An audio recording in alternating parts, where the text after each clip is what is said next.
Buen día. Soy el obstáculo con su almuerzo, así que les prometo que voy a ser breve. La charla dura solo 45 minutos. Vamos a hablar sobre series de Fourier, que sé que todos vinieron a ver eso. ¿Sí? En el año 2006 fui al videoclub y alquilé esta película. Cuando terminé de verla, pensé, esto es exactamente lo que yo necesito. Para aquellos que no la vieron, el protagonista se hace de un control remoto con el cual maneja su vida y la de los demás de la misma manera que uno maneja un reproductor de video. En ese entonces yo estaba estudiando al mismo tiempo que trabajaba y me pasaban cosas que seguramente a ustedes les resultará familiares. Por ejemplo, tener que ausentarme a alguna clase. ¿No hubiese estado bueno dejar grabando la clase para poder verla más adelante? O estando en clase, mientras el profe explica, estar tomando apuntes y por tomar apuntes perderme lo que dijo el profesor. ¿No hubiese estado bueno pausar al profe, terminar de tomar mis apuntes y volver a darle play? Unos años más tarde, la vida me llevó del otro lado del mostrador, haciendo mis primeras armas en la docencia. Era ayudante de segunda. Para los que no están al tanto de las jerarquías dentro del aula, viene el profesor, el jefe de trabajos prácticos, el ayudante de primera, el ayudante de segunda.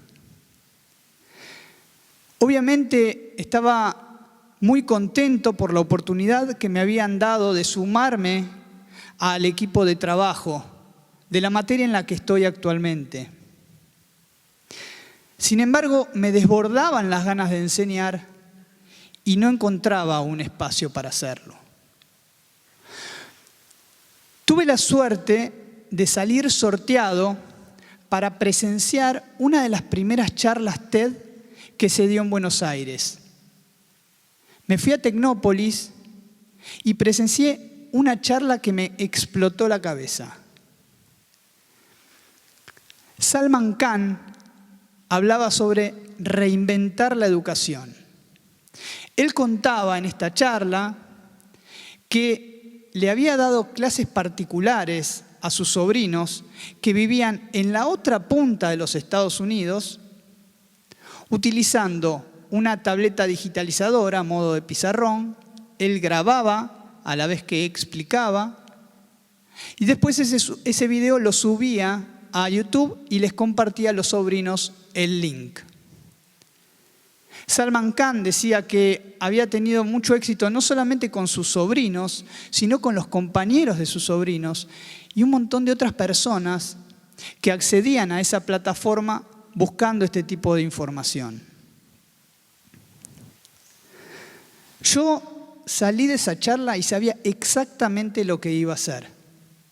Busqué la tableta digitalizadora más barata del mercado, averigüé cómo era esto de grabar, hablé con los profes y les pedí autorización para crear un canal oficial de la materia en YouTube y arranqué con el experimento, que básicamente era resolver algunos ejercicios de la guía de trabajos prácticos que históricamente más problemas le traían a los alumnos.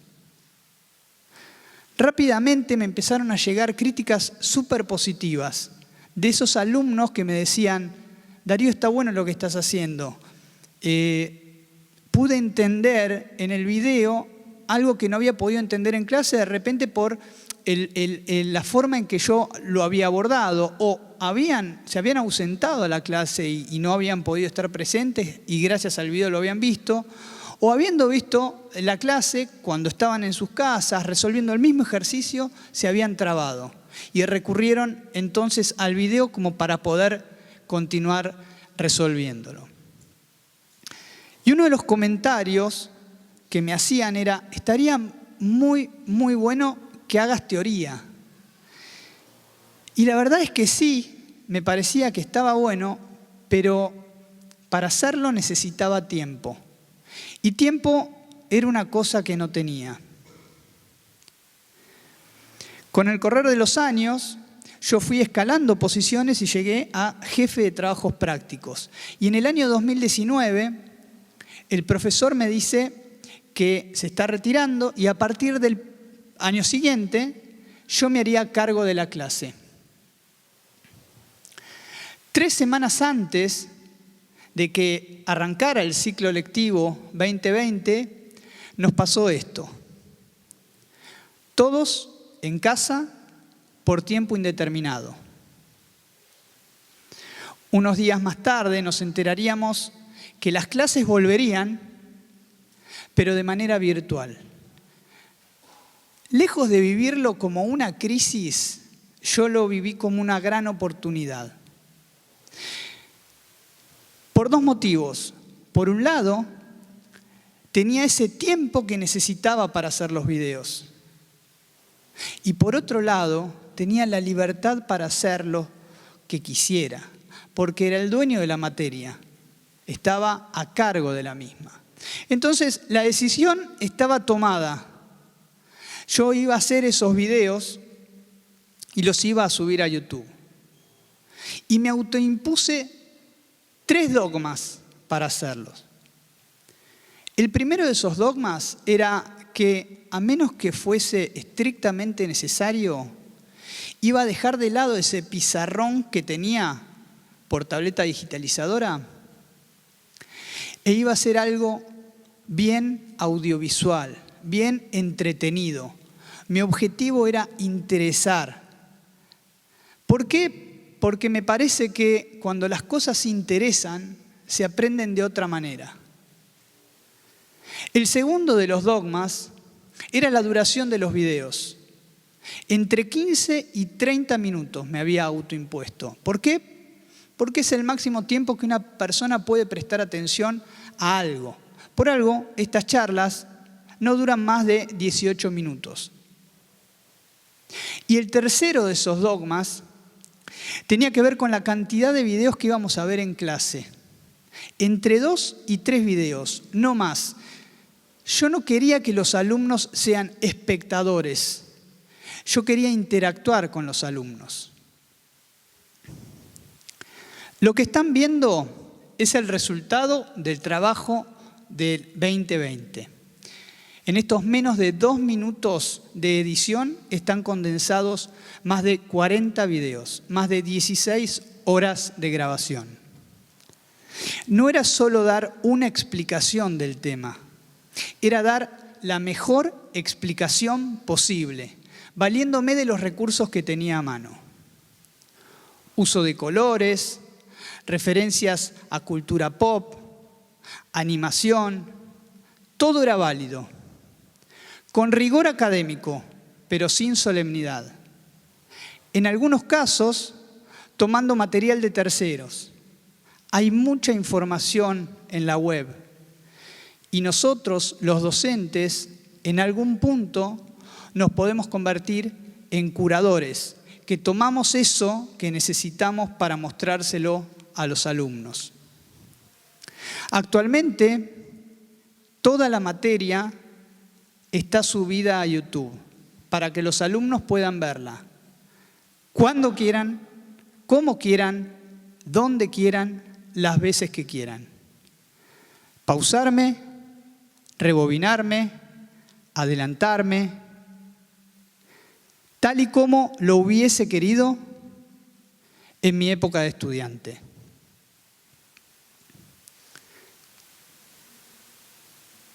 Sin embargo, más allá de que los videos eran una parte importante de la clase, lo más importante radicaba en lo que pasaba en el postvideo.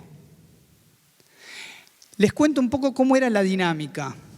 Arrancábamos la clase haciendo un raconto de lo visto. Siempre es bueno saber dónde estamos parados.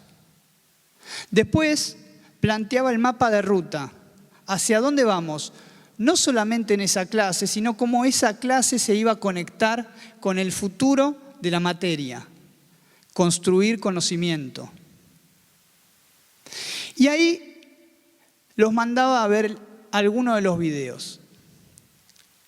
Y mientras mi yo virtual les daba clases, mi yo real preparaba el postclase, que era un espacio donde ellos me hacían consultas con respecto a lo que habían visto y en el que yo medía cuánto habían entendido sobre el tema. ¿Y de qué manera hacía eso? Siempre de forma lúdica. Yo quería que sea entretenida esa clase. Entonces les planteaba un juego. Un juego donde habían 5 preguntas con respuestas multiple choice y los alumnos tenían que responder y aquel que respondía mejor y aquel que respondía más rápido sumaba más puntos. Y la premiación estaba en ver su nombre arriba de todo en la tabla de posiciones. Ellos competían y a mí esto me servía para saber dónde estaban parados. Entonces, por ejemplo, hacía preguntas que todo el mundo respondía correctamente. Sigamos adelante, no hay mucho más que profundizar, esto se entendió. Íbamos a otra pregunta y ahí había un 50% que tanto no lo entendió. Entonces, en ese momento lo trabajábamos juntos. Y después había otras preguntas que poco tenían que ver con la materia, pero tal vez con el video que habían visto. De vuelta, entretenerlos, sacarlos un poco de lo estrictamente académico. Y tal vez quizás lo más interesante de esto es la tabla de posiciones. Si ustedes se fijan, en la tabla de posiciones no hay un solo nombre, son todos sobrenombres.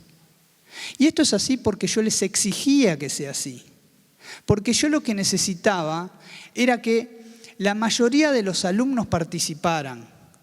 Necesitaba masa crítica de información para saber cuánto se había entendido o no el tema. Cada uno de los alumnos sabría cuál era su sobrenombre y se vería reflejado en esta tabla.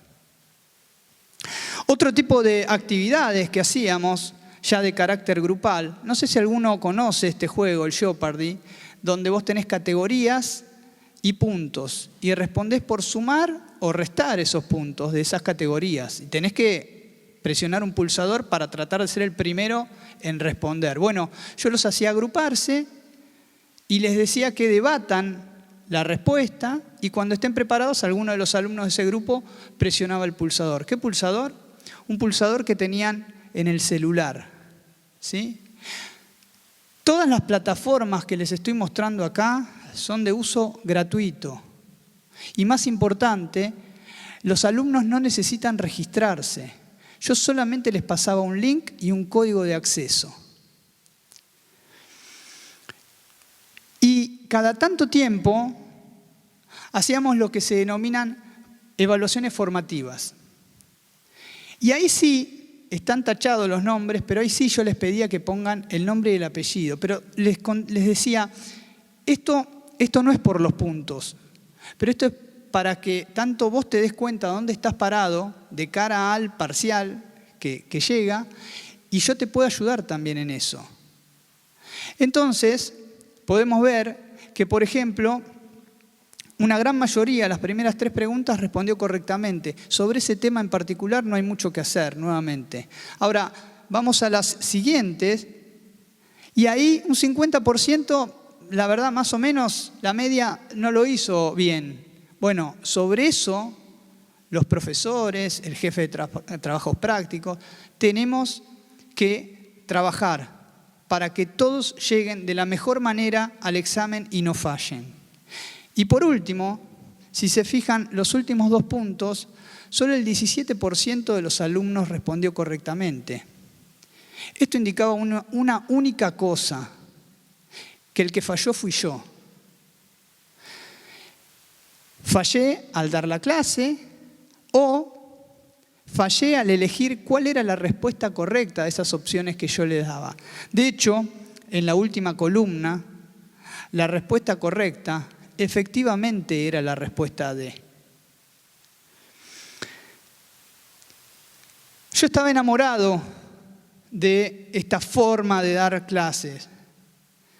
pero me faltaba lo más importante, me faltaba saber qué opinaban mis clientes, los alumnos. Entonces, a fin de año, les pedí que completaran una encuesta. Esa encuesta era optativa y era anónima, ¿sí? Y en esa encuesta yo les hacía una serie de preguntas referidas a la materia. Y al final dejaba un espacio para que ellos volcaran lo que ellos creían o pensaban de la materia. Una de esas preguntas tenía que ver con el interés generado. De vuelta, para mí los docentes son clave en despertar interés, despertar alguna pasión en el tema que están dando. Y me llevé una grata sorpresa. Más del 90% de los alumnos respondió que le había interesado. Esta encuesta se replicó en los 5 cursos que tuve. Más o menos en todos dio el mismo resultado. El experimento había funcionado.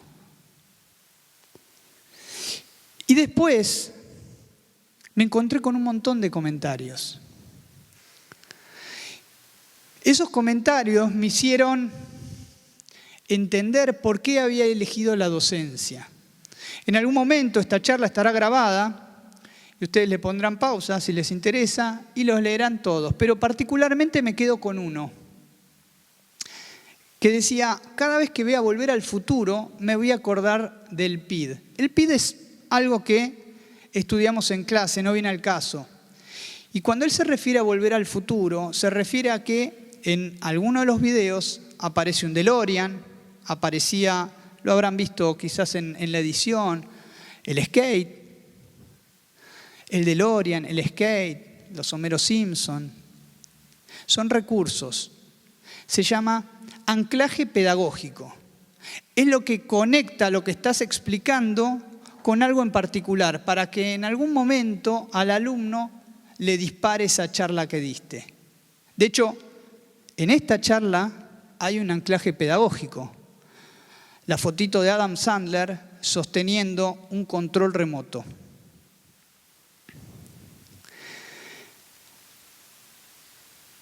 Este año me llevé una grata sorpresa.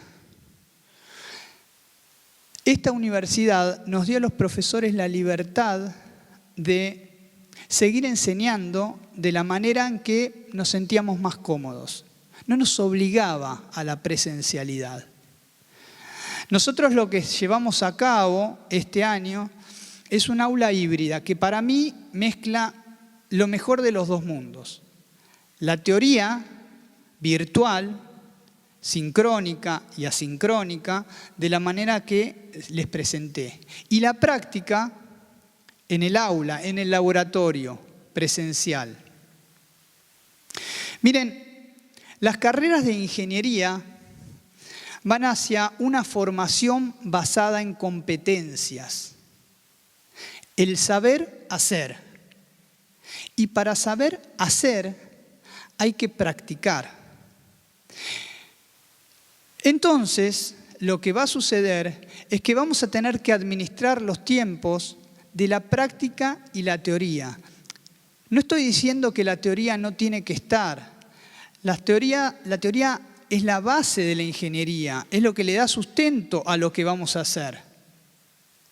¿Sí? Lo que estoy diciendo es que vamos a tener que poder jugar con esos tiempos. Y a mí se me hace este tipo de clase híbrida una solución para ese tema. Pasado, presente y futuro van a converger en lo que se llama clase expositiva, el profesor explicándote el tema. Ahora, cómo te lo explica y en los tiempos que te lo explica es lo que va a terminar cambiando. TED tiene un eslogan que dice: ideas que transforman. Aquella charla de Salman Khan A mí me transformó la idea sobre hacer docencia. No necesitaba de un aula.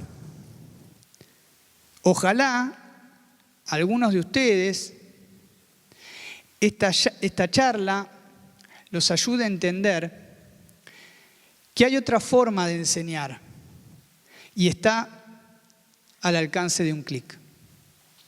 Muchas gracias.